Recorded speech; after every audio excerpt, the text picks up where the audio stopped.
وادی کیلاش اگر ایک طرف برپوش پہاڑوں، دیار کے گھنے جنگلات، بہتے چشموں اور قدرتی خوبصورتی کی وجہ سے مشہور ہے، تو دوسری جانب یہاں رہنے والے کیلاش قبیلے کے لوگ بھی ہمیشہ سیاحوں کی توجہ کا مرکز رہا ہے۔ کیلاش کے لوگ اپنے مخصوص ثقافت، نرالی دستور، رنگارنگ تقریبات اور انتہائی دلچسپ رسموں کی وجہ سے دنیا بھر میں خصوصی اہمیت کے حامل ہے۔ کیلاش کے لوگ اپنی خوشیوں کے ساتھ ساتھ فوتگی پر بھی مذہبی رسومات مناتے ہیں۔ کیلاش قبیلے میں جب بھی کوئی فوت ہوتا ہے تو آس پاس کے لوگ درجنوں کے حساب سے مخصوص روٹیاں بناتی ہیں، جس میں اخروٹ کے مغزے کو پیس کر ڈالتے ہیں، جسے مقامی زبان میں جوڑ درو بریڈ کہتے ہیں۔ اخروٹ والی یہ بریڈ مہمانوں کو پیش کی جاتی ہے۔ وادی کیلاش آنے والے سیاحوں نے اسے سیاحت کے لیے بہت اہم قرار دیا کہ یہاں کے لوگ بہت محبت کرنے والے ہیں اور یہاں کی روایات جو ہے وہ بہت زبردست ہیں۔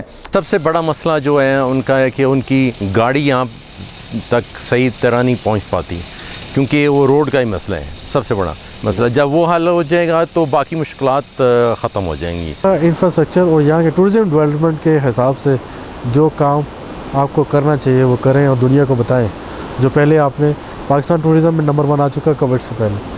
تاہم کیلاش خواتین و حضرات کا کہنا ہے کہ اب بھی ان کو مواصلات اور دیگر شعبوں میں مشکلات کا سامنا ہے۔ یہاں پہ جو مین مسئلہ جو ہے نا وہ ایکسیسیبل کا ہے، یعنی کہ روڈز کا ہے، جو کہ بہت سالوں سے یہاں پر روڈز پر جو ہے نا روڈ کے حوالے سے لوگوں کو صرف یہی دکھایا گیا ہے کہ بھئی آج بنا رہے ہیں، کل بنا رہے ہیں، اگلے سال بنا رہے ہیں۔ سب سے بڑی بات آپ نے بات کی تو روڈ کے حوالے سے بات کی، تو یہ ہمارے صرف ٹورسٹ کے لیے نہیں، لوکل کے لیے بھی کافی مسئلے ہیں، بہت مسائل پیش آتے ہیں، اسپیشلی جب عید کے ٹائم ہوتا ہے اور فیسٹیولز کے ٹائم میں اتنا رش ہوتا ہے کہ بہت سارے لوگوں کے لیے آنا جانے کا مسئلے ہوتے ہیں۔ اگر کوئی بیمار ہو جائے اس دوران تو پھر وہ ٹائم پہ ہاسپٹل نہیں پہنچتے، تو اس طرح تو ہم چاہتے ہیں کہ یہ جو روڈ کی جو کام ہے وہ جلدی ہو جائے۔ کیلاش لوگوں کے بارے میں بتایا جاتا ہے کہ یہ سکندر اعظم کی اولاد میں سے ہیں۔ ان لوگوں نے ہزاروں سالوں سے اپنا رسم و رواج اور ثقافت کو زندہ رکھا ہوا ہے۔ یہی وجہ ہے کہ ان کی مخصوص ثقافت کو دیکھنے کے لیے دنیا بھر سے سیاح سال کے 12 مہینے کیلاش کا رخ کرتے ہیں۔ ملکی اور غیر ملکی سیاحوں کی آمد سے مقامی لوگوں کی معیشت پر بھی نہایت مثبت اثرات پڑتے ہیں۔ احمد زادہ گل محمد فاروقی، بول نیوز چترال۔